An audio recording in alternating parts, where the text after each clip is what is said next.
Get dressed. We get dressed after showering. Have breakfast. Mom cooks eggs for breakfast. Drink coffee.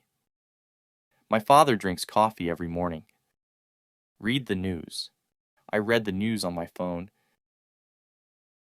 Pack a lunch. She packs a lunch for work. Leave home. They leave home at 8 o'clock. Commute. He commutes by train. Arrive at school. Students arrive at school by 9. Have lunch.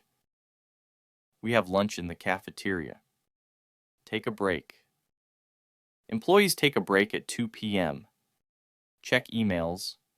She checks her emails after lunch. Attend meetings. Managers attend meetings often.